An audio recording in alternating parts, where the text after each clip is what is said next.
Yeah, I think we always say that we learn the most through the most difficult experiences. You never really learn anything when everything goes smoothly, if it ever would. But for us, Worlds was really difficult because we were in an unexpected position of being the only team to qualify for the free skate, which I think nobody in Canada expected, including ourselves.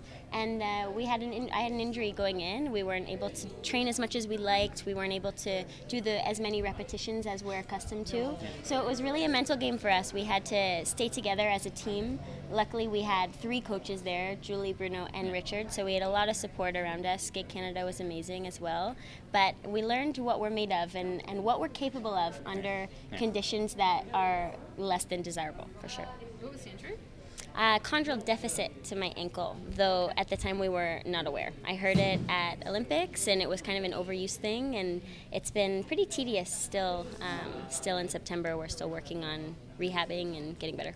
You took a long break then after the Worlds? Yeah, after Worlds we had some shows, and then I ended up being off the ice for 7 or 8 weeks completely, and off my foot for a while. I was riding around on a scooter. It was quite hilarious, but our rehab and our trainer wanted me to not be dorsiflexing as much as possible. So I was on a scooter, rolling around. Mike was super jealous. It was purple. Stole it a couple times. I stole it a couple times Yeah, and he rode did. it around the arena. The first day I brought it to the rink, just a second he took it outside and rode it in the parking lot. I got the one with the big wheels, so it's a little safer. Which foot was it? My right foot. What are your plans to take the next step up in your skating that you want to take? And what is that step? I think we know largely what we need to do. We haven't changed our elements this year for the most part, though our lifts are much more difficult. The lift rules changed in pairs, and so it's much more difficult to get a level 4, and even more so to do it with a plus GOE, which we're learning is so important. So we're trying to figure out the balance of the highest level we can get and with the highest GOE. So we've been working on these kind of things, and we know we need more speed. We need to improve our twist. So these are all things that we've been working on throughout our short time back. But like I said, our off season was so short, and for me, I think especially, I really struggled with that because I thrive under repetition. I love to do 1,000,000. If you would let me do 100 triple toes in a day, I would do it. But we're learning as we're getting older, unfortunately, and as you pointed out, we're almost the oldest ones here. We're just not able anymore. It's just not feasible or really appropriate for us to be doing 100 of anything. Yeah. So it's learning how to find confidence in a lower amount of repetition, I suppose. Yeah, the lifts are definitely exponentially harder this year with the new rule changes, so that was pretty much our biggest focus element-wise throughout the off-season, and still is. How long have you been back? I came back late June, but when I came back I was not jumping, and then once I started jumping I was not throwing, and then in July we had a little setback. I had a funny fall on a throw, and so I was off again. So it's been very frustrating, and actually I was talking to Piper about this the other day, is that as we get older and we don't heal as quickly, I feel I'm frightened now when I have a fall, because especially with the bad concussion that I had a couple of years ago, I know how difficult it can be to recover, and I hate it. You know, I want to be on the ice and I want to be improving, and we believe we know largely what we need to do, but if I can't get the time in, then it's more difficult to do it. Yes, the bodies aren't 17 and 18 anymore, and we have to realize that, and though we look 17. have to adjust and make the training around that. So did that setback involve concussion? No, not at all. Not at all. No, it was largely completely my ankle.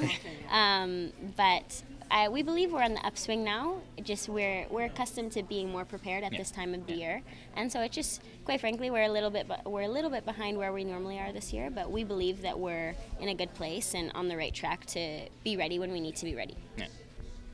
See, this question is a tricky one because this summer I believe my focus has been too much on results and not enough on our day-to-day progress. And because of our setbacks in the summer, it's been detrimental to our training for me to be focused only on making final, which is of course a goal. Yeah. Only on improving our placement at Worlds, which is of course a goal. We don't want to be a 6th place team, we want to be a podium team.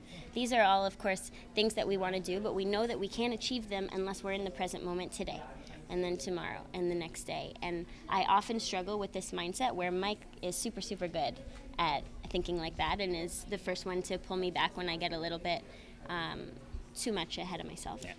Yeah, right now we're just trying to focus on the day-to-day and make strides each day so that come end October, come November, we're at our 100%.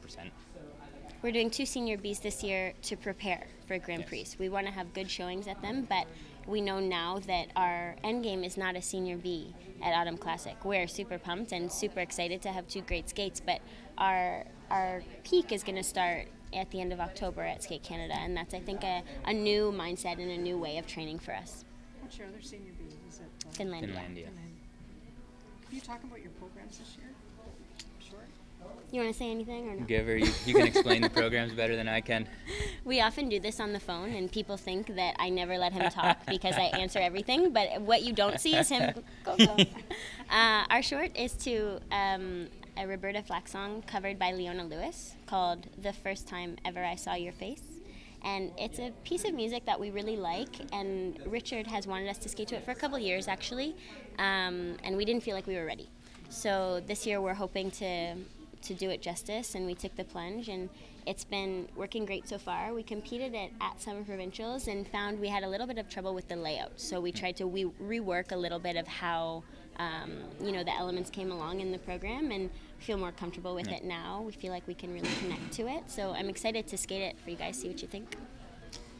And the free program is to a Pink Floyd medley. Medley? So close. Great Diamond. Shine. The first one is Shine On, You Crazy Diamond. I don't know the song. The second one is The Great Gig in the Sky, and the third one is Another Brick in the Wall. And this one has been interesting because we wanted, again, to take the plunge in a new quadrennial, to try something different, be a different team. Last year we felt like we were super classical and emotional, and we had such a great connection, but we don't want to come out each year and do the same thing. We want you to see that we're versatile and dynamic, and we can do different things. But it hasn't been easy. It's been a very new style for both of us.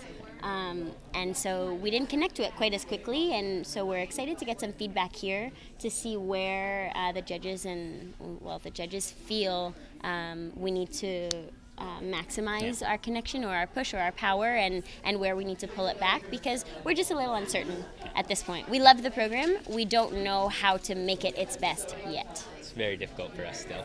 It's kind of abstract. Yeah. Super. The movements are very abstract and very unlike anything I've done ever before. And I think it's going to be fantastic. It's just going to take a little more time to get there. It's a learning process right now.